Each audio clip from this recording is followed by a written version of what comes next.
தேர்தல் ஆணையம் அமைப்பு 1950 ஜனவரி 25 இந்திய தேர்தல் ஆணையம் நிறுவப்பட்டது. இதுவே தேசிய வாக்காளர் தினமாக கொண்டாடப்படுகிறது.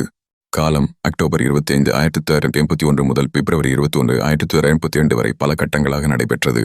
சவால்: பிரிவினையின் வடுக்கள் மற்றும் 85% மக்கள் எழுத்தறிவு பெறாத நிலையில் 17.3 கோடி வாக்காளர்களை கொண்டு இத்தேர்தல் நடத்தப்பட்டது. வாக்குச்சீட்டு முறை: தொடக்கத்தில் ஒவ்வொரு வேட்பாளருக்கும் தனித்தனி பெட்டிகள் வைக்கப்பட்டன. பின்னர் அனைத்து வேட்பாளர்களின் சின்னங்களும் அடங்கிய ஒரே வாக்குச்சீட்டு முறை அறிமுகமானது.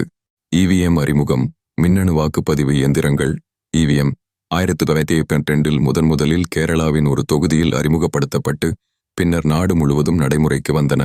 வாக்காளர் வயது: 1980 வாக்களிக்கும் வயது 21 18 குறைக்கப்பட்டது.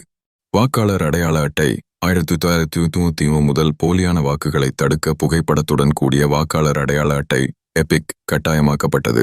நோட்டா கிரைடாசு தரிநீந்தல்: யாருக்கும் வாக்களிக்க விருப்பமில்லை என்பதை குறிக்கும் none of the above NOTA விருப்பம் அறிமுகப்படுத்தப்பட்டது. விவிபேட் விவிபிஏட்: வாக்காளர்கள் தாங்கள் யாருக்கு வாக்களித்தோம் என்பதை சரிபார்க்கும் வசதி. வோட்டர் வெரிஃபயபிள் பேப்பர் ஆடிட் ட்ரெயில் கொண்டுவரப்பட்டது.